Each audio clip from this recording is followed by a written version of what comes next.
Good morning students. 11th class BST में chapter first अपना चल रहा है। कल हमने देखा था स्वदेशी बैंकिंग प्रणाली कौन कौन सी हुंडियां चला करती हैं। अब देखिए स्वदेशी बैंकिंग प्रणाली ने स्वदेशी बैंकिंग प्रणाली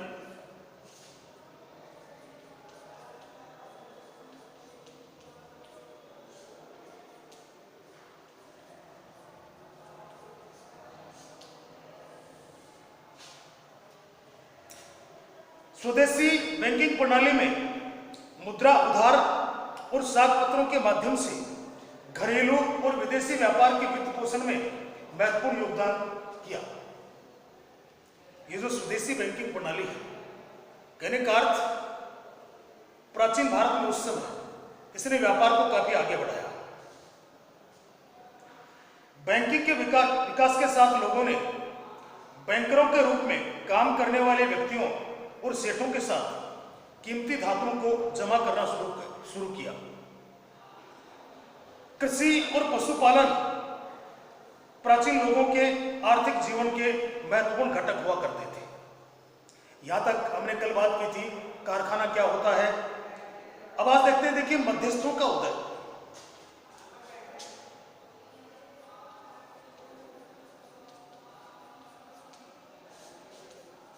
मध्यस्थों का उदय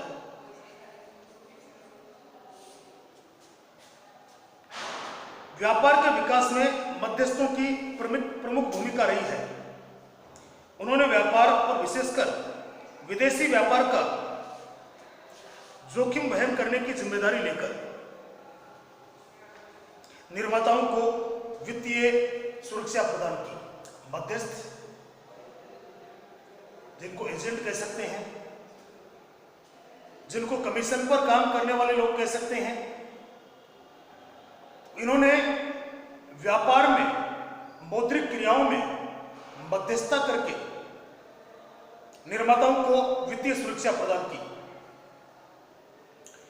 इनमें कमीशन एजेंट, दलाल और फुटकर दोनों प्रकार के माल के वितरक शामिल थे।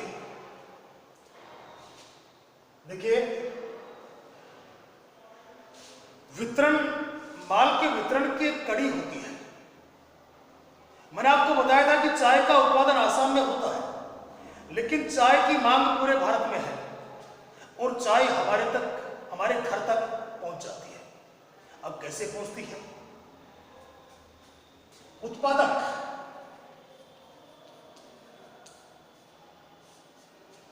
और उपभोक्ता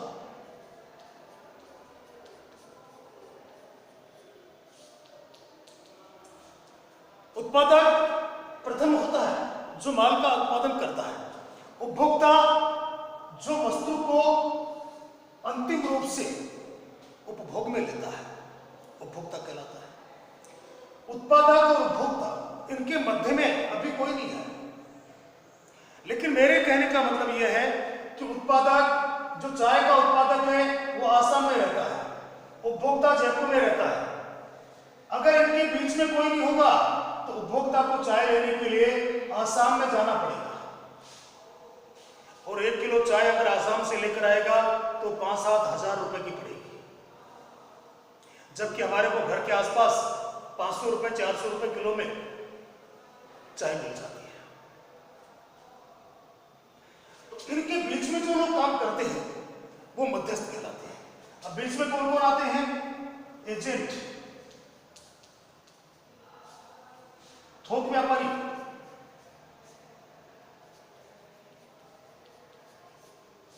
फुटकर व्यापारी,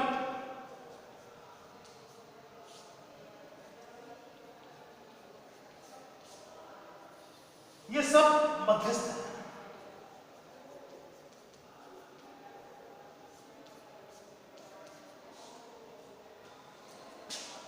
उत्पादक अपना माल बेचता है एजेंट को,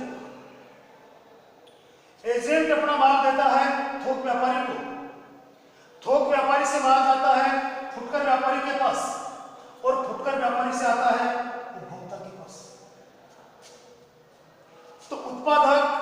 उपभोक्ता के मध्य ये जो लोग काम कर रहे हैं ये मध्यस्थ कहलाते हैं,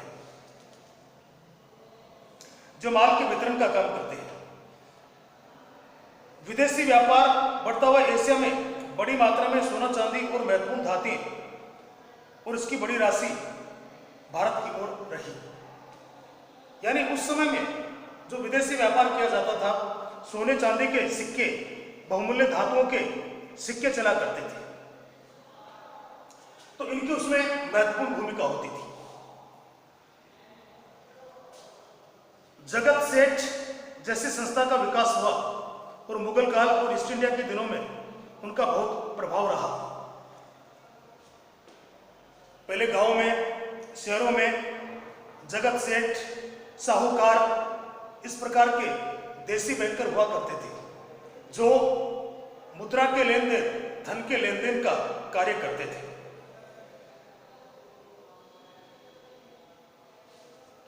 अब देखिए परिवहन, उस समय, आज परिवहन की क्या व्यवस्था है।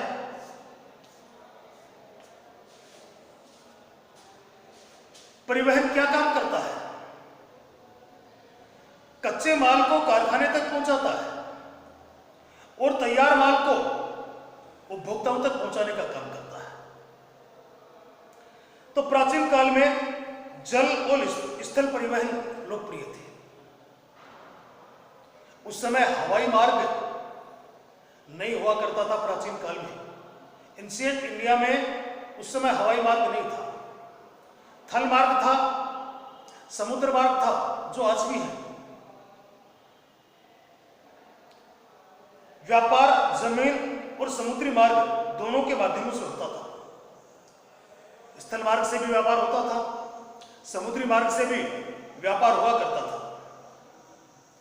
संचार के साधन के रूप में सड़कें विकास की महत्वपूर्ण क्रिया, खासतौर पर स्थल और अंतर्देशीय व्यापार में बुनियादी महत्वपूर्ण ध्यान रखती थी। उस समय संचार की इतनी कोई बड़ी व्यवस्था नहीं थी। सड़कें भी बहुत लंबे मार्ग थे और बहुत अच्छी क्वालिटी की नहीं हुआ करती थी। उत्तरी सड़क मार्ग मूल रूप से आसाम से तक्षशिला तक फैला हुआ था। दक्षिण में भी पूर्व से पश्चिम तक सड़क मार्ग फैला हुआ था।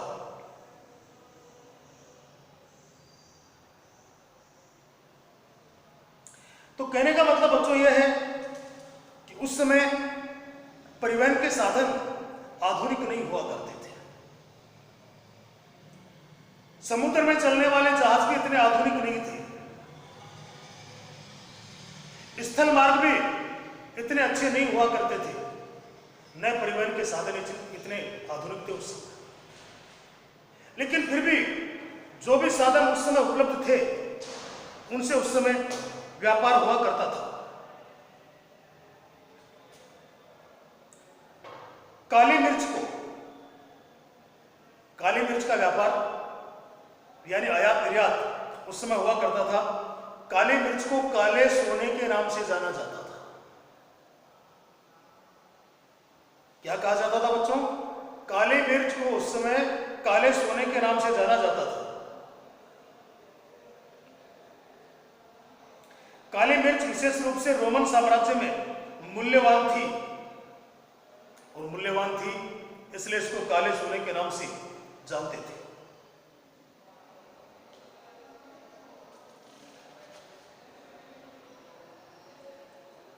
कालीकट ऐसा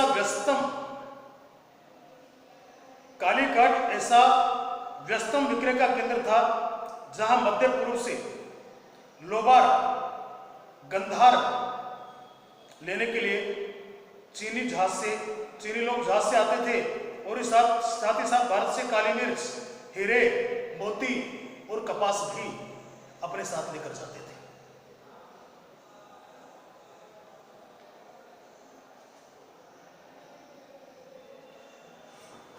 अब ये तो बात हुई देखिए परिवहन की। चैप्टर की शुरुआत है अभी मेन अर्थ नहीं आया है व्यवसाय क्या है क्या नहीं है। प्राचीन भारत का व्यवसाय कैसा हुआ करता था उस बारे में बात चल रही है। अब देखिए, मजबूत व्यापारी समुदाय देश के विभिन्न भागों में अलग अलग समुदाय व्यवसाय में आए थे। पंजाबी और मुल्तानी व्यापारियों ने उत्तरी क्षेत्र में कारोबार को संभाला। पंजाबी और मुल्तानी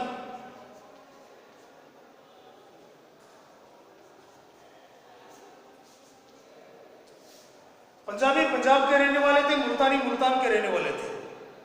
तो दोनों ने उत्तरी क्षेत्र के कारोबार को संभाला, जबकि भट्ट ने गुजरात और राजस्थान के राज्यों में व्यापार प्रारंभ किया।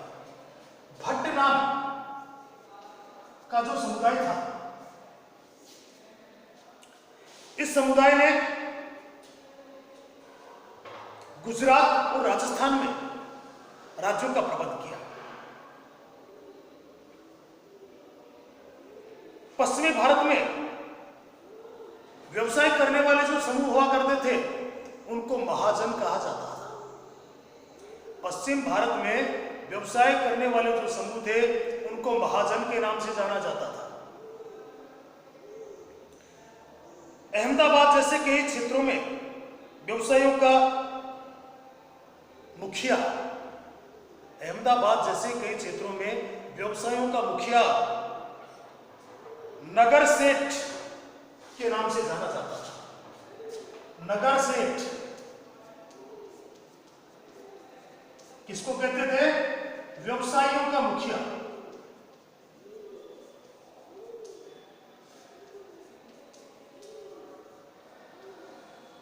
व्यवसायियों का मुखिया नगर सेठ कहलाता था अहमदाबाद में, अहमदाबाद के आसपास।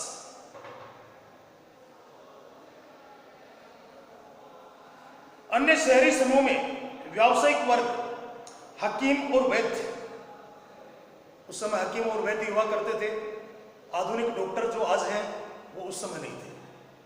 तो हकीम और वैद्य, वकील, पंडित या मुल्ला जो शिक्षा देने का भी काम करते थे, चित्रकार, संगीतकार, सुलेखक आदि वर्ग भी व्यवसाय में शामिल थे।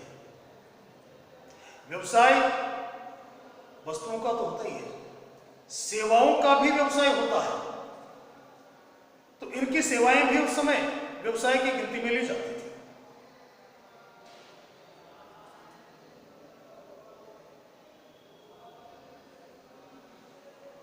अब देखिए, merchant corporation. Merchant corporation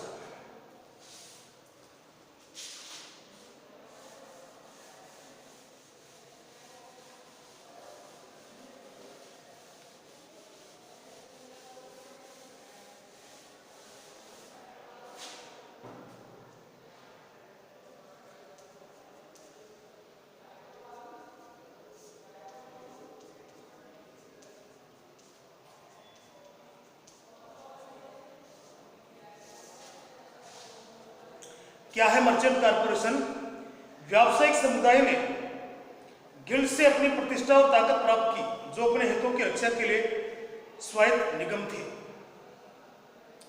guild जो एक स्वायत्त निगम था, वो व्यवसायियों के उनके अधिकारों की रक्षा करने का काम करता था।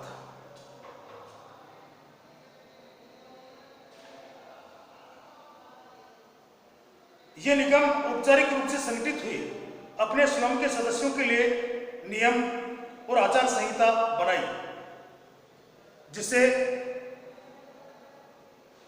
राजा ने भी स्वीकारी और राजा भी उस आचार संहिता का मतलब नियमावली, व्यवसाय करने के नियम, राजा भी उस आचार संहिता का, निगम का सम्मान किया करता था। व्यापारियों को सुरक्षा के बदले में राजाओं को कुछ कर चुकाना पड़ता था। करना पड़ता था। व्यापारियों को चुंगी करों का भुगतान करना होता था।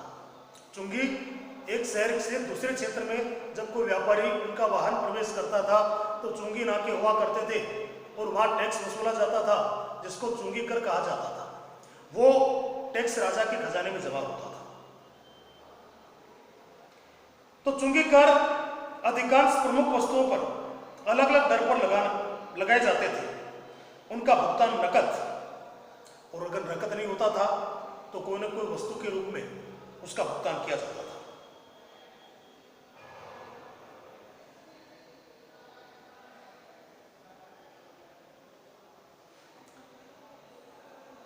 रजा या कर संग्रहकों से गिल्ड प्रमुख का सीधे व्यवहार हुआ करता था। गिल्ड नाम की जो संस्था थी, निगम था,